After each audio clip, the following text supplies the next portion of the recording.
নমস্কার বন্ধুরা, মানুষ ছাদ বাগানে তোমাদের সবাইকে জানাই স্বাগত। আজ অনেক দিন হয়ে গেল আমি কোনো ভিডিও দিতে পারিনি।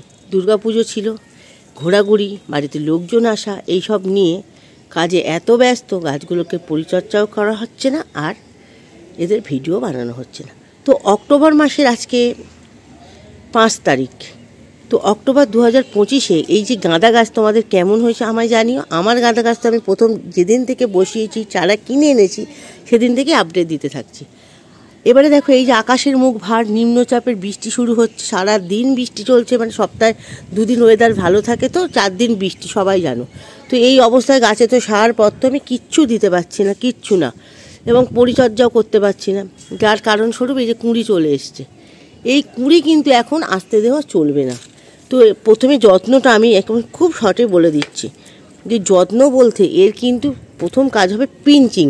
এই আমি কিন্তু কুঁড়ি চলে এসেছে, দেখুন, এই পিঞ্চিং কিন্তু অবশ্যই কিন্তু করে দিতে হবে। আমি মোটেও এখন ফুল নেব না, আমি ফুল নেব ডিসেম্বর মাস থেকে। তার মধ্যে 2টো কুঁড়ি ফুটে গেছে, এই 2টো বড় কুঁড়ি হয়ে গেছে, এদেরকে আমি রেখে দিয়ে বাদবাকি সব কুঁড়িকে আমি পিঞ্চিং করে দেবো। পিঞ্চিং যত করবে না তত কিন্তু তোমার গাছের গ্রোথ ভালো হবে। তো আমার গাছগুলো দেখে তোমরা বুঝতেই পারছো কত গ্রোথ হয়েছে।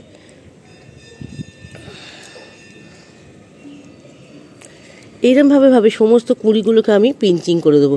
কিন্তু তুমি ভাবছো কি পিঞ্চিং করে দিলে গাছ ভালো হয়ে যাবে? কিন্তু এখন যা মুহূর্ত, এত নাইট্রোজেন পাচ্ছে বৃষ্টির জল থেকে, গাছ তো সতেজ হয়েই রয়েছে এবং গাছের কুঁড়ি আসতে বাধ্য, রোখা কিন্তু যাবে না। তার সত্ত্বেও আমাদের চেষ্টা করতে হবে কিন্তু গাছকে রোখার, মানে গাছকে ঝাঁকড়া করার, কুঁড়িগুলো থেকে প্রতিহত করতে হবে। তো এইভাবে সমস্ত কুঁড়িগুলোকে তোমরা পিঞ্চিং করে নিতে পারো।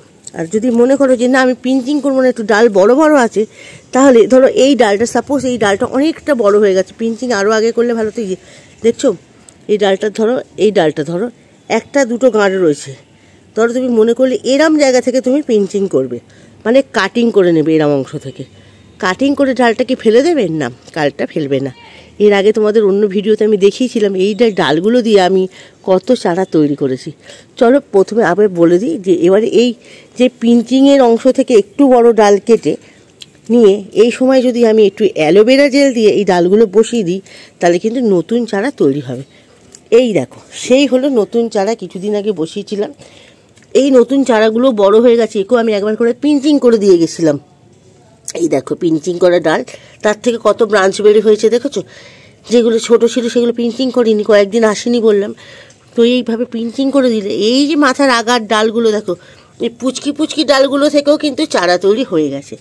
তো কিছুই ফেলা যাবে না, এইভাবে সব গাছ পিঞ্চিং করে দাও।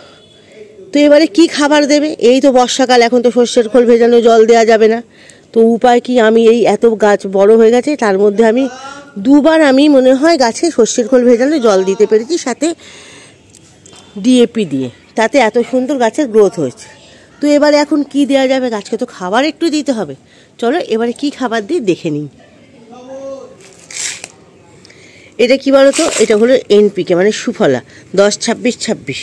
তবে আমি বলবো 10-26-26 না দিয়ে এই সময় আর একটা, মানে পটাশিয়ামের ভাগ কম পাওয়া যায় একটা, না এরকম সুফলা পাওয়া যায়, সেইটা কিন্তু দিলে কিন্তু বেশি ভালো। তো আমার কাছে নেই, তো আমি এখন এই দিয়ে রাখবো আর পিঞ্চিং করতে থাকবো। কেন কি না এই 10-26-26-এর মধ্যে কিন্তু পটাশিয়াম, মানে লাল পটাশের ভাগটা বেশি থাকে। এই পটাশ বেশি থাকার কারণে কিন্তু গাছে ফুল আসতে কিন্তু সাহায্য করবে, খুব তাড়াতাড়ি ফুল চলে আসবে। কিন্তু ওই যে বললাম উপায় নেই যখন, আপনাদের কাছে যদি থাকে তাহলে এই পটাশ ভাগটা এরকম যার কম আছে সেরকম একটা এনপিকে আপনারা দেবেন। তো আমি এখন এই এনপিকে অল্প অল্প করে সব গাছের মধ্যে ছড়িয়ে দেবো।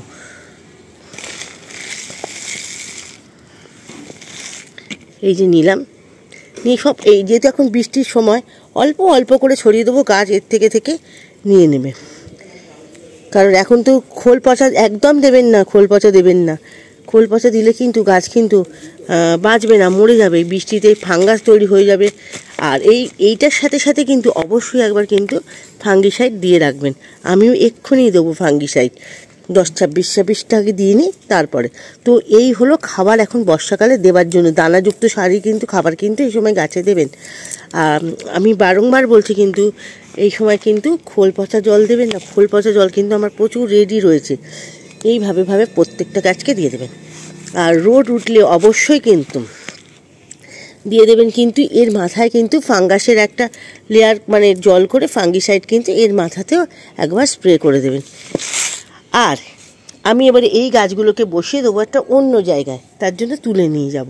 তো এইভাবে কিন্তু গাঁদা গাছগুলোর পরিচর্যা যদি তোমরা করতে পারো, তাহলে কিন্তু ডিসেম্বর মাস থেকে কিন্তু নভেম্বর মাস থেকে কিন্তু ফুল পাবে। আমি ডিসেম্বর তো অনেক বেশি বলেছি, কারণ এখনই আমার গাছে কুঁড়ি চলে এসছে ভর্তি। তবে এই কুঁড়িগুলো একদম পরিণত হয়ে গেছে, এদেরকে আমি এই মুহূর্তে আর কাটছি না। যেগুলো ছোট ছোট হয়ে গেছে সেগুলোকে এখন ছোট ছোট চোখে দেখতে পাচ্ছি, সেগুলোকে এখন কেটে দিই, তাহলে গাছ কিন্তু ভীষণ ভালো হবে। কত হেলদি দেখেছো গাছ। তবে যাই করো না কেন, আমরা যা বুঝেছি গাছের যত্ন, জীবজন্তুর যত্ন, এগুলো কিন্তু নিয়ম করে করতে হয়। এরা কোনো অকেশান বা ফেস্টিভ্যাল কিচ্ছু মানে না, এই সময়ও করতে হবে, না হলে কিন্তু এই দশা হবে, মানে অবাধ্য ছানার মতন তৈরি হয়ে যাবে। তো যদি তোমাদের ভিডিও ভালো লাগে অবশ্যই একটু সাবস্ক্রাইব করে দেবে, লাইক করো, কমেন্ট করো। নতুন চ্যানেল, ধীরে ধীরে একটু বড় করছি, গাছগাছালি নিয়ে থাকি, ছোট্ট ছোট্ট আমার ভিডিও, ছোট্ট ছোট্ট টিপস নিয়ে আমি সবাইকে বলি, বেশি লেন্দি করি না। তো চলো আজকের মতন টাটা, আবার অন্য ভিডিওতে দেখা যাবে বলতে আমি এখন অন্য একটা ভিডিও বানাবো, সেটা হলো এই গাছগুলোকে কিভাবে বসাবো সেই নিয়ে একটা ভিডিও আমি বানাবো, সেটাও তোমাদেরকে দেখাবো আমি, ঠিক আছে? চলো আজকের মতন টাটা।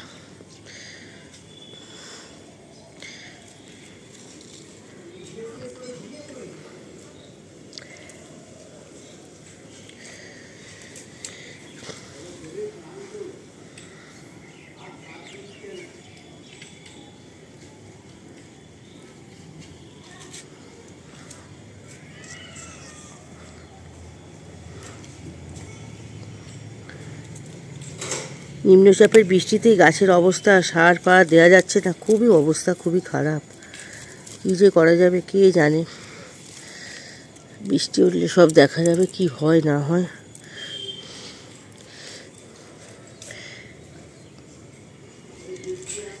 এরকম সুন্দর হেলদি গাছ পেতে এই টিপসগুলো অবশ্যই ফলো করুন, গাছ খুব ভালো থাকবে। তবে হ্যাঁ, এইগুলো কিন্তু সব রাজগাঁদা।